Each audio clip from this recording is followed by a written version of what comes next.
नमस्कार, आज मी वडापाव बनवत आहे। वडापाव बनवण्यासाठी लागणारं सारं साहित्य दाखवते आणि कसं बनवायचं तेही दाखवते। आपले वडे जास्त तेलगटी होणार नाहीत आणि वरलं जे कातड आहे ना, वरलं जे कव्हर आहे वड्याच्या ते एकदम कडकही होणार नाही। असं मी व्यवस्थितशीर मी तुम्हाला सांगते, व्हिडिओ पूर्ण बघा। एक बाउल घेतला इथं आणि त्याच्यात मी आता 1 वाटी एवढं बेसन टाकणार आहे, चना डाळीचं पीठ। वाटीनं मापून घेऊ शकता तुम्ही।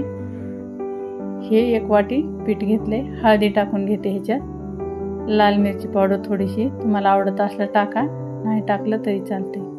नमक टाकले मी इथं। व्यवस्थित ह्याला मिक्स करून घेऊया आणि लागेल तसं पाणी टाकून घेते। आता मी थोडं थोडं करून पाणी टाकायचं आहे। जास्त पातळ आणि जास्त घट्ट होऊ द्यायचं नाही। हे आपलं एकाच डायरेक्शन मध्ये फिरवून आता हे साईडला ठेवून देते मी। आता इथं मी आपलं हे वड्याचं वाटण करून घेऊया। हे हिरवी मिरची, कांदा, कढीपत्ता, लसूण, अद्रक, ओवा, जिरा, धना, पिसायचे काय मसाले आहेत नंतर तेलात काय टाकायचे आहेत। हे मिक्सरच्या भांड्यात सारे पिसायचे मसाले टाकून घेते। लसूण थोडा जास्त घातला तर वड्याला चांगलं लागते। आता हे मोटार मी पिसून घेते आणि आपली इथं कढई गरम करायला ठेवली आहे। त्याच्यात 2-3 चम्मच मी तेल टाकून घेते। जास्त तेल टाकायचं नाही वड्याला, तेल कमी प्रमाणात टाकायचं। आपला जेवढा कांद्याला तेल लागणार आहे तेवढंच टाकायचं आहे। कडकडीत तेल गरम झाले की आपल्याला मोहरी टाकून घ्यायची। मोहरी एकदम फुटली तटतट की मग आपल्याला जिरा टाकायचा आहे। इथं मी जिरा टाकून घेते। जिरा झालाय गोल्डन ब्राऊन। आता मी कढीपत्ता टाकून घेतलाय। कढीपत्त्यानं स्वाद चांगला येतोय। तुम्हाला असं आवडत नसला तर कापूनही टाकू शकता। आता मी कांदा टाकून घेते। 2 कांदे कापले होते। याला 2-3 मिनिटासाठी असंच मिक्स करीत राहायचं। थोडासा कलर चेंज झाला की मग आपण ह्याच्यात हे केलेलं वाटण टाकणार आहोत। इथं तुम्ही लाल मिरचीचा थोडासा वापर करू शकता। हे अर्धी आणि ते अर्धी। 1 चम्मच हिरवी मिरची टाका आणि अर्धा चम्मच लाल मिरची टाकलं तर हे चालतंय। ह्यालाही मी आता खमंग वास येईपर्यंत असं मिक्स करीत राहते। खूप छान आपला वडापाव घरच्या घरी बनवू शकता। मुंबईचा फेमस वडापाव आहे आणि मुंबईपासून आपल्या महाराष्ट्रामध्ये पसरला सारीकडून। आता साऱ्या पुऱ्या आपल्या भारतात आहे हे वडापावची मागणी। हळदी आणि नमक टाकून घेतले मी इथं। ह्यालाही व्यवस्थित मिक्स करून घेऊया। मिक्स झालेला आहे हे। आता हे 700 ग्राम आलू आहेत। 1 किलो ते 2 आलू मी बाजूला काढून ठेवून बाकीचे उकडायला ठेवले होते। आलू उकडताना जास्त पाणी टाकायचं नाही आणि आलू 4 शिट्ट्या देऊनही मी कुकरचं ढक्कन निघालं की मी कुकरच्या बाहेर आलू काढून ठेवले होते थंड होण्यासाठी।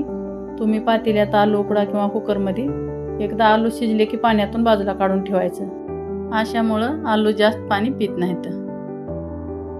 म्हणजे हे ना आपलं जे हे आहे ना, आलूची भाजी किंवा आलूचा चोखा म्हणतात ह्याला बाहेर, हे पातळ होत नाही। आपले उकडलेले आलू जे आहेत ना, जे आपण त्याला मोटार त्याला मिक्स करून घ्यायचा आहे। जास्त बारीक खिसून घ्यायचं नाही। थोडं थोडं मध्ये मोठं चण्यासारख्या गाठी राहू द्यायचं आलूच्या। वडापाव तसंच राहतोय, जास्त बारीक करत नाही। तर तेल गरम करायला ठेवले मी। आता वडे बनवून घेते। जास्त मोठेही बनवणार नाही, जास्त छोटेही बनवणार नाही।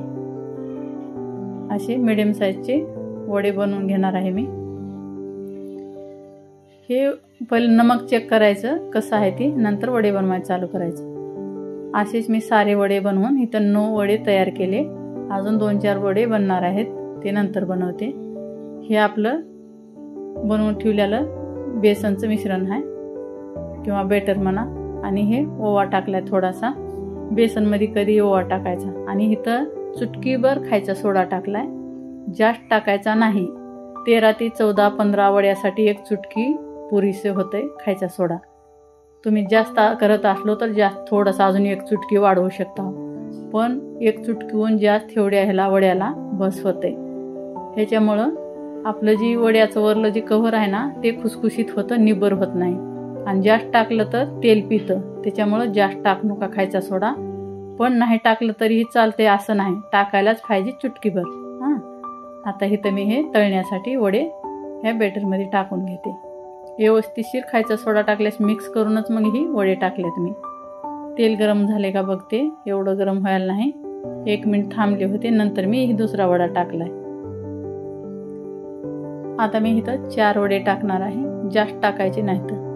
जास्त पातळी बॅटर करायचं नाही, जास्त घट्टी करायचं नाही. 4 मिनिट मी हे खालीवरी करीत राहिले तेलात.